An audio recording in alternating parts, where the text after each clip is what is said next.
میرے مالک تجھے تو کسی نے دیکھا نہیں تھا، انہیں جانا انہیں مانا۔ ایک وار سے اتنے خطرناک جانور کو ہلاک کر بادشاہ نے اس راہب کو اور اپنے مصاحب کو آرے سے 2 ٹکڑے کروا کے نام پر جان دینے والوں کا ذکر قرآن کر رہا ہے، تو رب نے بچایا کیوں نہیں؟ ظالم بھی یہی ہے، مظلوم بھی یہی ہے، سب کچھ یہی ہے، تو ہاتھ اٹھانا تو بہت دور کی بات ہے، وہ صرف نگاہ کرے گا کام ہو جائے گا۔ اللہ نے کرسی دی، اختیار دیا، اور غلط استعمال ہو رہا ہے کہ جو مومن مردوں اور عورتوں کو تکلیف دیتے ہیں۔ پھر فرمایا ان بطش ربک لشدید، کہتے ہیں 100 قابل لوگ مر جائیں اتنا نقصان نہیں ہوتا جتنا ایک بے وقوف کو بادشاہ بنا دیا جائے۔ سارا مجمع کہنے لگا کہ ہم اس نوجوان کے رب پر ایمان لائے۔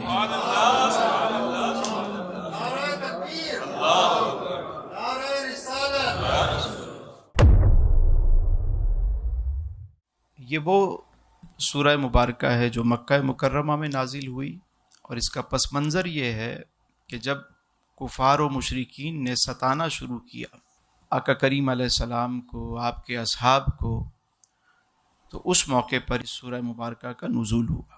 فرمایا بسم اللہ الرحمن الرحیم والسماء ذات البروج، برجوں والے آسمان کی قسم۔ برج کہتے ہیں کسی بھی بلند شے کو، نشانی کو، مثال کے طور پہ ایک بلڈنگ ہے، اس کا نام ہے برج العرب یا برج خلیفہ۔ کیوں کہتے ہیں؟ تاکہ وہ آئیکن ہے، مطلب ایک نشانی ہے پورے عرب کی اور اس ملک کی۔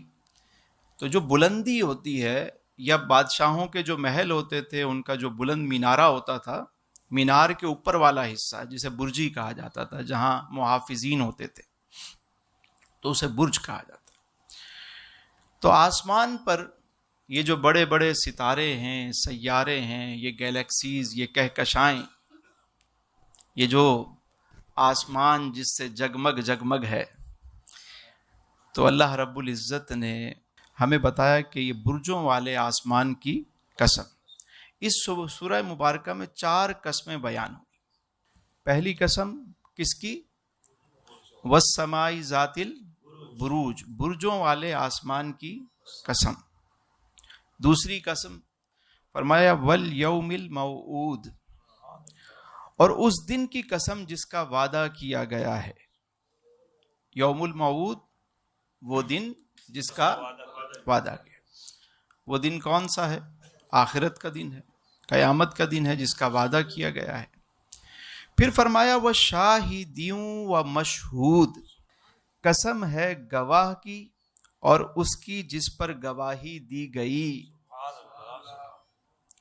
اب یہاں مفسرین کے بہت سارے اقوال ہیں۔ بعض مفسرین نے کہا اس سے مراد انسان کے اعضاء ہیں، وہ جس چیز کی گواہی دیں گے وہ اس کے اعمال ہیں۔ قیامت کے دن تمام اعضاء گواہ ہوں گے، اور گواہی کس چیز کی دی جائے گی؟ اعمال کی۔ بعض نے کہا کہ اس سے مراد جو ہے وہ تمام مخلوق ہے۔ جب قیامت کے دن سب حاضر ہوں گے تو وہ قیامت کے دن کی گواہی دیں گے کہ یہی وہ دن تھا جس کا وعدہ کیا گیا تھا۔ تو ایک معنی یہ بھی مراد لیے جاتے ہیں، لیکن عارفین نے اس کا ایک الگ معنی بیان کیا۔ یہ بات دل کو بھی چھوتی ہے۔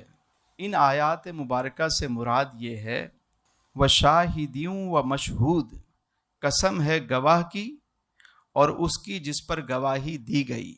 شاہد سے مراد میرے آقا کریم صلی اللہ علیہ وآلہ وسلم ہے۔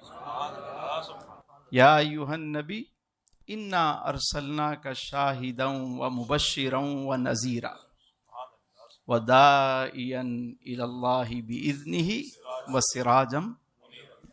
تو میرے آقا کریم شاہد ہیں، اور مشہود سے مراد خود خالق کائنات، کہ میرے حضور نے کس کی گواہی دی؟ رب کی گواہی دی۔ اور یوں بیان کرتے ہیں کہ والسماء ذات البروج، اس سے مراد میرے آقا کریم نے جب آسمانوں کی سیر کی شب معراج، وہ جو کہکشائیں ہیں، اب تک کی جو سائنس ہے وہ تو 1% بھی معلوم نہیں کر پائی، مطلب اربوں کھربوں کہکشاؤں کو دریافت کر لیا، لیکن سائنس اب بھی یہ کہتی ہے کہ ہم 1% 2% سے زیادہ دریافت نہیں کر پائے، اور ان گیلیکسیز کے بارے میں ان کی رائے یہ ہے کہ یہ حتمی نتیجہ نہیں ہے کہ 2% ہو چکا ہے، ہو سکتا ہے کہ ابھی 1% بھی نہ ہوا ہو۔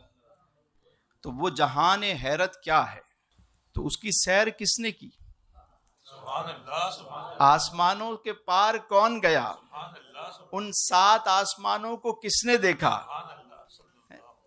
اور پھر والیوم الموعود، یوم آخرت کا مشاہدہ کس نے کیا؟ جنت کی سیر کس نے کی؟ جہنم میں جو عذابات دیے جائیں گے اس کا مشاہدہ کس نے کیا؟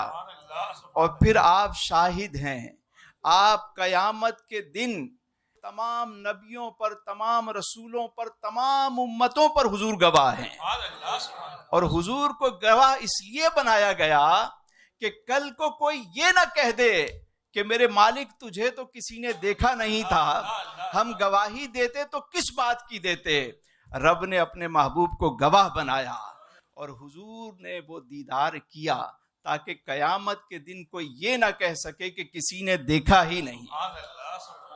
تو محبوب کریم نے مشاہدہ کیا اور حضور اس کی گواہ ہے، اور ہم جو ایمان لائے ہیں وہ کس کے کہنے پر لائے ہیں؟ ہم جو گواہی دیتے ہیں کس کے کہنے پر گواہی دیتے ہیں؟ حضور۔ انہیں جانا، انہیں مانا، نہ رکھا غیر سے کام، للہ الحمد میں دنیا سے مسلمان گیا۔ اب جواب قسم کیا ہے؟ یعنی یہ قسمیں بیان کیوں ہوئیں؟ قتل اصحاب الاخدود، ہلاک کر دیے گئے خندق کھودنے والے، النار ذات الوقود، بڑے ایندھن کی آگ والے، اذ ہم علیہا قعود، جبکہ وہ اس خندق کے دہانے پر جم کر بیٹھے تھے، وہم علی ما یفعلون بالمؤمنین شہود، اور وہ مومنوں کے ساتھ اپنے کیے ظلم کا تماشا دیکھ رہے تھے۔ اب یہاں ایک واقعے کا ذکر ہے، اصحاب الاخدود کا۔ اصحاب الاخدود جن کے بارے میں یہ بتایا گیا وہ کون تھے؟ اور یہ بڑا ایمان افروز واقعہ ہے، اور میں سمجھتا ہوں کہ آج کے دور کے تناظر میں اگر اس واقعے کو ہم سمجھنے کی کوشش کریں تو آپ کو ایسا لگے گا کہ انہی حالات میں یہ سورہ اتر رہی ہے۔ قرآن کا یہ معجزہ ہے، جب بھی قرآن کو پڑھو گے وہی تازگی ملے گی آپ کو۔ میرے آقا کریم علیہ السلام نے اصحاب الاخدود کا واقعہ بیان فرمایا۔ پہلے کے وقتوں میں ایک بادشاہ تھا، حضرت عیسیٰ علیہ السلام کے بعد کا اور حضور علیہ السلام کی ولادت سے قبل کا یہ واقعہ ہے۔ اور یہ جو یمن ہے وہاں ایک علاقہ تھا، اس کا نام تھا نجران۔ اب تو خیر وہ یمن کا حصہ نہیں ہے، اب وہ سعودیہ کا حصہ ہے نجران۔ ایک بادشاہ تھا اور اس نے اپنے پاس ایک جادوگر رکھا ہوا تھا۔ عموماً بادشاہوں نے رکھے ہوتے ہیں، جیسے فرعون نے بہت سارے جادوگر اپنے پاس رکھے ہوئے تھے۔ جب وہ جادوگر بوڑھا ہو گیا تو اس نے بادشاہ سے کہا کہ مجھے لگتا ہے کہ اب میرا وقت قریب ہے، آپ کسی نوجوان کو مجھے دیں تاکہ میں اسے اپنا فن سکھا دوں۔ بادشاہ نے ایک نوجوان کو دے دیا۔ اب وہ نوجوان روزانہ اس جادوگر کے پاس آتا اور اس سے سیکھتا۔ اب خدا کا کرنا یہ ہوا کہ راستے میں ایک راہب تھا، ایک عیسائی راہب تھا، ایک اللہ والے کی کٹیا تھی، اور وہ بڑا نیک آدمی تھا، اور کچھ لوگ اس کے پاس بیٹھے ہوتے تھے۔ تو یہ نوجوان بھی ایک دن وہاں کھڑا ہو گیا اور باتیں سننے لگا۔ اس کو باتیں اچھی لگیں، اس کا طریقہ عبادت پسند آیا۔ اب یہ روزانہ آتے ہوئے تھوڑی دیر وہاں پر رک جاتا اور پھر بعد میں جا کر وہ جادوگر کے پاس جاتا۔ اب جادوگر کی باتیں بھی وہ سیکھتا سنتا، اور یہاں اللہ والے کی بھی باتیں سیکھتا اور سنتا۔ اب اس کے اندر ایک ہلچل پیدا ہو گئی۔ ظاہر ہے جب روحانیت کا مزہ کسی کو مل جائے، جس نے چکھا ہی نہ ہو اس کو ہم کیا بتائیں۔ وہ یہی کہتے ہیں کہ ظالم تو نے پی ہی نہیں، اور کیا کہہ سکتے ہیں۔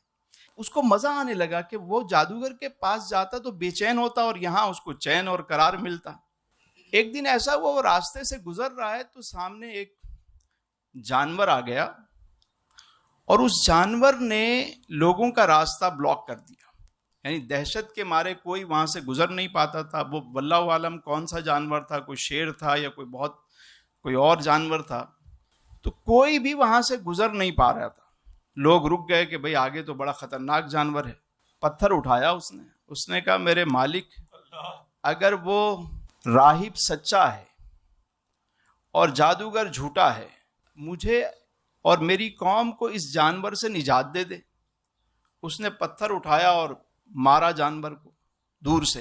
جانور کو لگا اور وہ وہیں ڈھیر ہو گیا. اب تو سارے علاقے میں شور مچ گیا کہ یہ نوجوان اس نے ایک وار سے اتنے خطرناک جانور کو ہلاک کر دیا. یہ تو کوئی اور ہی شے ہے, شاید یہ کوئی جادو سیکھ گیا ہے یا کوئی چیز اس کے ہاتھ آ گئی. اب لوگ اس کے پاس آنے لگے. جب یہ واقعہ ہو گیا تو راہب کے پاس گیا اور اس نے عیسائیت کو قبول کر لیا اور اسی راہب کے ساتھ بیٹھنے لگا. تو جب لوگ اس کے پاس آنے لگے تو اس نے کہا بھائی میں اس وقت دعا کروں گا, کیونکہ راہب نے اس کو کہہ دیا تھا کہ دیکھو میاں اب تمہارا درجہ مجھ سے بڑھ گیا ہے, اب تمہیں وہ مقام مل چکا ہے, مگر یاد رکھنا اس مقام میں آزمایا بھی جاتا ہے, خیال رکھنا. لوگ اس کے پاس آنے لگے. اس نے کہا بھائی میں تو کوئی شفا نہیں دیتا, شفا دینے والی ذات تو وہ ہے, تم اس پر ایمان لاؤ, میں دعا کروں گا اللہ تمہیں شفا دے گا. تو کچھ لوگ ایمان لانے لگے. تو بادشاہ کا ایک مصاحب تھا, وزیر تھا, وہ نابینا ہو گیا تھا. تو اس کو پتا چلا کہ ایسا ایسا معاملہ ہے. وہ بھی آ گیا, کہا بھائی میرے لیے بھی دعا کریں. اس نے کہا پہلے تم اس رب پر ایمان لاؤ جس پر میں ایمان لایا. اس نے کہا ٹھیک ہے سائیں. اندھے کو کیا چاہیے؟ آنکھیں چاہیے. اس نے کہا ٹھیک ہے میں ایمان لایا. نوجوان نے دعا کی, اللہ نے اسے آنکھیں عطا فرما. اب تو جب وہ بادشاہ کے دربار میں پہنچا اور آنکھیں ہیں, بادشاہ نے پوچھا یہ کیسے ہوا, تمہیں کس نے شفا دی؟ اس نے کہا میرے رب نے شفا دی. تو کہا تمہارا رب تو میں ہوں. اس نے کہا نہیں, میرا رب وہ ہے جو زمین و آسمان کا رب ہے. کہنے کہ تم کیسی بات کر رہے ہو, تم نے یہ دین کہاں سے سیکھا؟ اس نے کہا وہ نوجوان ہے, اس کے دین میں داخل ہو گیا ہوں. کہا نوجوان کو بلاؤ. نوجوان کو بلایا گیا تو کہا بیٹا تم اتنے قابل ہو گئے کہ لوگوں کو شفا دیتے ہو؟ اس نے کہا میں قابل نہیں ہوا, شفا دینے والی ذات رب کی ہے. تو کہا رب تو میں ہوں تمہارا. اس نے کہا نہیں, میرا رب وہ ہے جو زمین و آسمان کا خالق ہے. تو بادشاہ نے پوچھا تمہیں یہ باتیں کس نے بتائیں؟ جب پتہ لگوایا تو پیچھے راہب تھا, اس کو بھی اٹھا لیا. اب بادشاہ نے اس راہب کو اور اپنے مصاحب کو آرے سے 2 ٹکڑے کروا دیے اس نوجوان کے سامنے. ان دونوں سے کہا دین چھوڑ دو. انہوں نے کہا نہیں, آرا پھیر دیا گیا. دونوں شہید ہو گئے. اب اس نوجوان سے کہا کہ تم میری بات مانتے ہو یا نہیں؟ اس نے کہا نہیں. کہا چیر دوں گا, مرضی آپ کی. اس نے لوگوں کو بلایا, کچھ سپاہیوں کو, اور کہا کہ تم ایک کام کرو, اس کو پہاڑ کی چوٹی پہ لے جاؤ اور سارا راستہ اس کو سمجھاتے رہنا. اگر بات مان لے تو ٹھیک ہے, ورنہ اس کو وہیں سے دھکا دے دینا. جب پہاڑ کی چوٹی پہ وہ نوجوان کو لے کر گئے تو نوجوان نے ہاتھ اٹھا دیے, میرے مالک اگر تیری یہی مرضی ہے تو میں راضی ہوں, اور اگر تو مجھے بچا لے تو تیری مرضی. ہلکا سا زلزلہ آیا, وہ چاروں جو بندے لے گئے تھے وہ سارے ہلاک ہو گئے. نوجوان واپس آ گیا. بادشاہ نے کہا وہ کہاں؟ کہا وہ ہلاک ہو گئے, میرے رب نے مجھے بچا لیا. بادشاہ گھبرایا. اس نے پھر بندے لگائے کہ اس کو لے جاؤ سمندر کے بیچ میں, کشتی پہ لے جاؤ, اور اس کو وہاں پہ جا کر اگر یہ بات مان لے تو واپس لانا, ورنہ اس کو وہیں پہ ڈال دینا. لے گئے. اس نوجوان نے پھر دعا کی. جو ساتھ والے تھے وہ ہلاک ہو گئے, یہ واپس پھر آ گیا. اب بادشاہ نے کہا کہ اب ڈرنے بھی لگا اس سے, لوگوں کو بھی پتہ لگنے لگا کہ بھائی یہ نوجوان وہ ہے جو اس رب پر ایمان لایا ہے اور رب اس کو بچا لیتا ہے. تو اس نوجوان نے کہا بادشاہ اگر تم مجھے مارنا چاہتے ہو تو اس کا ایک سمپل طریقہ ہے. کہا وہ کیا؟ کہا ایک کام کرو, سارے لوگوں کو جمع کرو, اور جب سارے میدان میں جمع ہو جائیں تو مجھے سولی پر چڑھانا, میرے پاس سے یہ تیر نکالنا, اس تیر پر پڑھنا بسم اللہ, یعنی اس رب کے نام سے جو اس نوجوان کا رب ہے, اور رب کا نام لے کر یہ تیر چلانا, میرا کام ہو جائے گا. بادشاہ نے سب کو جمع کیا اور کہا کہ اس لڑکے کے رب کے نام سے اس نے تیر چلایا، نوجوان وہیں ختم ہو گیا، شہید ہو گیا۔ اب جب شہید ہوئے وہ نوجوان تو عجب معاملہ ہوا کہ جتنا بڑا مجمع تھا جمع ہوا، سارا مجمع کہنے لگا کہ ہم اس نوجوان کے رب پر ایمان لائے۔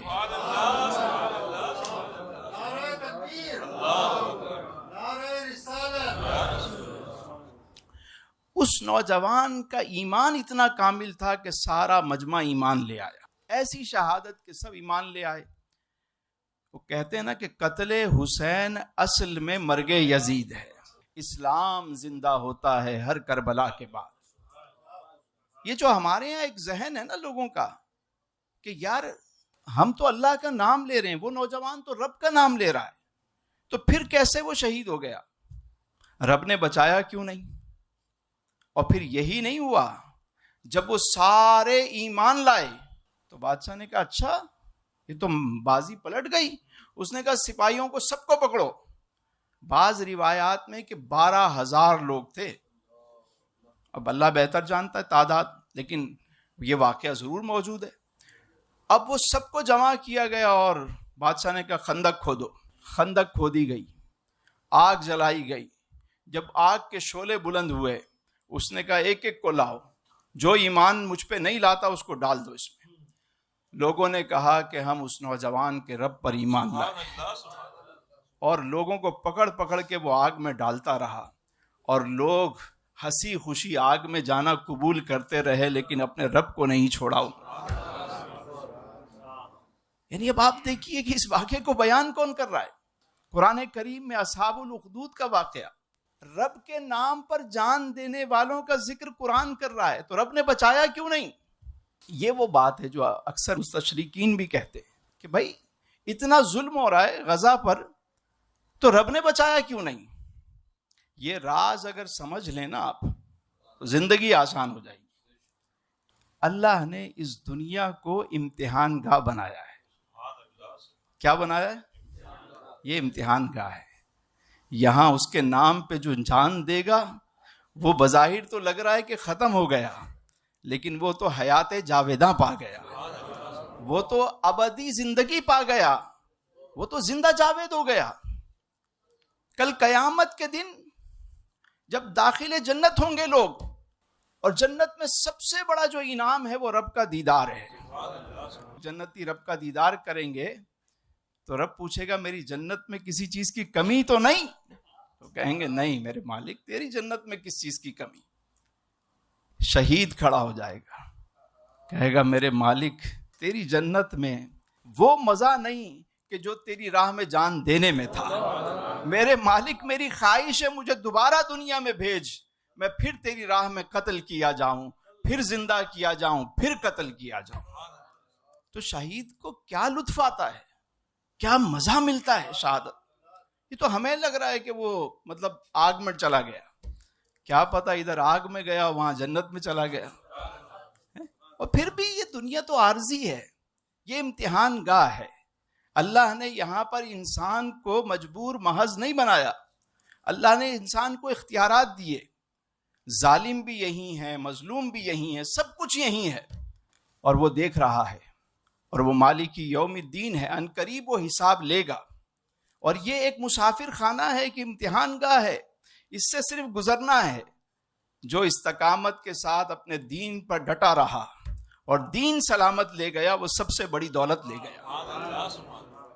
مجھے یہ سمجھ میں نہیں آتا کہ آج کے دور میں بھی لوگ کیوں ان عاملوں کے چکر میں پڑتے ہیں، کیوں سچے قرآن کو چھوڑ کر ان کے وہاں جا کے لائنیں لگا کے کھڑے ہوتے ہیں، یہ سمجھ میں نہیں آتا۔ سچا قرآن موجود ہے ہمارے پاس، اور ہمیں طریقہ بھی بتایا گیا۔ دوسری بات آپ یہ دیکھیے کہ بعض لوگ کہتے ہیں بھئی ہم پڑھیں کچھ کریں تو کچھ کام نہیں بنتا۔ دیکھیں اس واقعے میں ایک سبق بھی ہے۔ اس نوجوان کو جب پہاڑ کی چوٹی پہ کھڑا کیا گیا، جب بھی وہ اس رب کے نام پر جان دینے کو تیار تھا، سمندر میں کھڑا کیا گیا جب بھی وہ اس رب کے نام پر جان دینے کو تیار تھا، خندق والے خندق میں کودتے رہے، لیکن آپ دیکھیے کوئی پیچھے نہیں ہٹا. اگر یہ یقین کسی کا ہو جائے تو ہاتھ اٹھانا تو بہت دور کی بات ہے، وہ صرف نگاہ کرے گا کام ہو جائے گا. روحانیت میں سب سے بلند مقام ہی یقین کا ہے، صاحب یقین ہونا.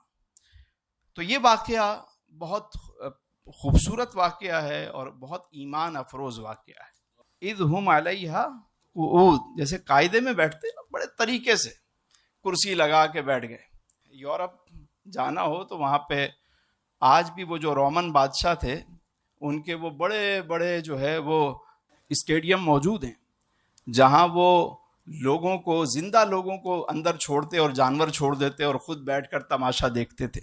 آج بھی وہ جگہیں موجود ہیں.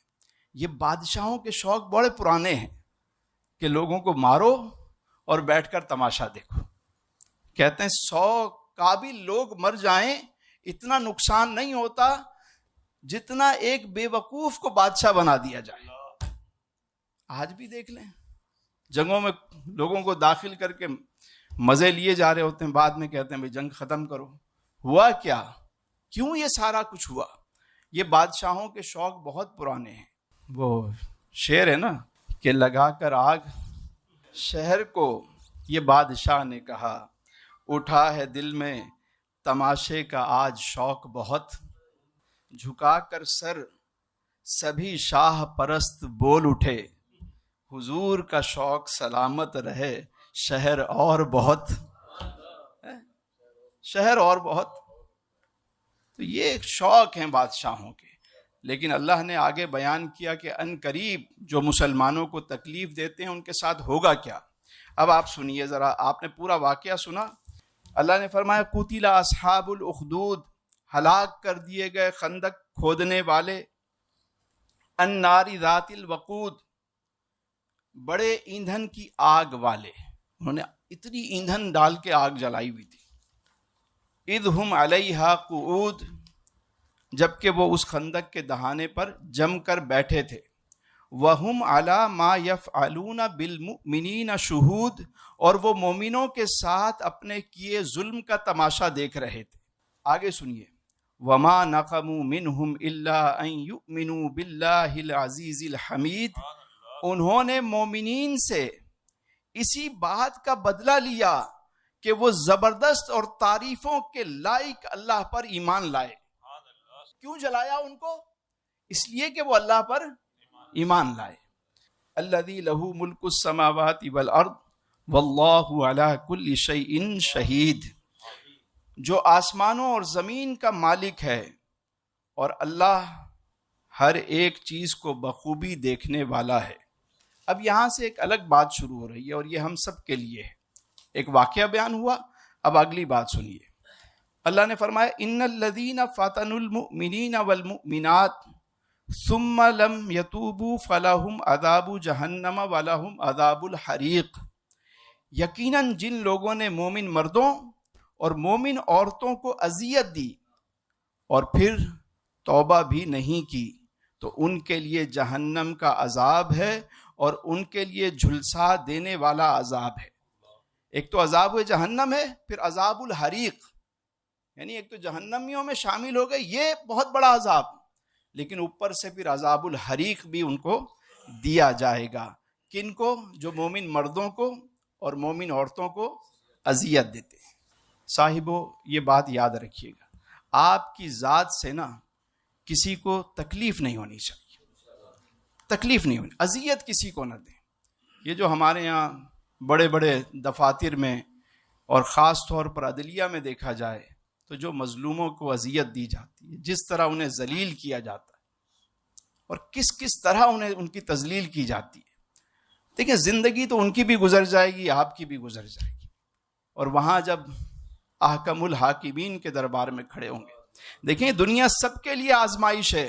جو غریب ہے، لاچار ہے، وہ اس کے لیے یہ آزمائش ہے کہ وہ صبر کرے، اور اللہ نے جس کو طاقت اور پاور دی ہے اس کے لیے یہ آزمائش ہے کہ وہ شکر کرے. اگر وہ اس کو مس یوز کرتا ہے، اللہ نے کرسی دی، اختیار دیا اور غلط استعمال ہو رہا ہے، تو جانا تو اسی کے پاس ہے. اور فرمایا کہ جو مومن مردوں اور عورتوں کو تکلیف دیتے ہیں، اذیت دیتے ہیں، یہ جو سوشل میڈیا پہ کسی کی کردار کشی کی جاتی ہے، یہ فیک چیزیں چلا دی جاتی ہیں اور کسی کو اذیت دی جاتی ہے، یاد رکھیے اذیت دینے کا جو عذاب اللہ نے بیان کیا، فرمایا اور جس نے توبہ نہیں کی، ہاں اگر کسی نے توبہ کی، غلطی ہو گئی، معافی مانگ لی رب سے بھی اور اس شخص سے بھی، تو اللہ بڑا بخشنے والا مہربان ہے۔ پھر فرمایا ان الذین آمنوا وعملوا الصالحات لہم جنات تجری من تحتها الانہار ذالک الفوز الکبیر، بے شک جو لوگ ایمان لائے اور نیک کام کرتے رہے ان کے لیے جنتیں ہیں جن کے نیچے نہریں بہتی ہیں، ذالک الفوز الکبیر، یہ بہت بڑی کامیابی ہے، ایمان لانے کے بعد اچھے کام کرنا۔ پھر فرمایا ان بطش ربک لشدید، بے شک آپ کے رب کی پکڑ بہت سخت ہے۔ یہ امتحان گاہ ہے، کتنے دن یہاں کسی نے رہنا ہے، اس احکم الحاکمین کے دربار میں تو ہر ایک نے پیش ہونا ہے، تو پھر وہ پوچھے گا کہ میرے بندوں کے ساتھ تم نے کیا کیا۔ اِنَّهُ هُوَ يُبْدِئُ وَيُعِيدُ، بے شک وہی پہلی بار پیدا فرماتا ہے اور وہی دوسری بار پیدا فرمائے گا، وَهُوَ الْغَفُورُ الْوَدُودُ، اور وہ بڑا معاف فرمانے والا اور بہت محبت فرمانے والا ہے۔ ایک تو ہوتا ہے نا کسی کو آپ نے معاف کر دیا جی، بڑا دل کر کے آپ نے کسی کو معاف کر دیا، لیکن معاف کرنے کے بعد اس سے محبت کرنا، مطلب آپ دیکھیں تو صحیح، زیادہ سے زیادہ ہم کیا کر سکتے ہیں، کسی کو معاف کر دیں گے، لیکن معاف کرنے کے بعد اس سے محبت کرنا، بلکہ بسا اوقات تو اس کے گناہ نیکیوں میں بدل جاتے ہیں۔ وہ غفور ایسا ہے کہ خوش ہو جائے تو گناہ بھی نیکیوں میں بدل دیتا ہے، جتنا بڑا گناہ گار اتنا بڑا نیکوکار بن جاتا ہے۔ ذو العرش المجید، وہ عرش کا مالک بڑی شان والا، فعال لما یرید، جو چاہے کر سکتا ہے، جو چاہے کر سکتا ہے، کرتا کیوں نہیں؟ کیونکہ یہ دنیا امتحان گاہ ہے۔ بھائی مجھے ایک بات بتائیں، ہم اور آپ ہیں پروفیسر صاحب، کبھی کلاس میں پیپر ہو رہے ہوں اور ٹیچر، میں ایک مثال دے رہا ہوں سب بات درج کر، ٹیچر آ گیا، سارے امتحان دے رہے ہیں، وہ کسی کو کچھ کہے گا جو اچھا دے رہا ہے ٹھیک ہے، جو برا دے رہا ہے وہ بھی ٹھیک ہے، رزلٹ تو آنا ہے، جب آئے گا وقت آئے گا تو۔ یہ دنیا کو کہا گیا یہ امتحان گاہ ہے، خلق الموت والحیات لیبلوکم ایکم احسن عملا، ہم نے موت و حیات کو اس لیے پیدا کیا تمہیں آزمائیں، یہ آزمائش کی جگہ ہے کہ تم میں کون اچھے عمل کرتا ہے، اور جیسا جو بوؤ گے وہ کاٹو گے۔ فعال لما یرید، جو چاہے کر سکتا ہے۔ هل اتاک حدیث الجنود، کیا آپ کے پاس فوجوں کی خبر پہنچی؟ فرعون و ثمود، فرعون اور سمود کی۔ بل الذین کفروا فی تکذیب، اب یہاں پر اللہ نے اپنے محبوب کی دلجوئی کی، کہیے سبحان اللہ۔ کیا فرمایا؟ فرمایا بل الذین کفروا فی تکذیب، مگر یہ کافر جھٹلانے میں مگن ہیں، واللہ من ورائہم محیط، اور اللہ بھی انہیں ہر طرف سے گھیرے ہوئے ہے۔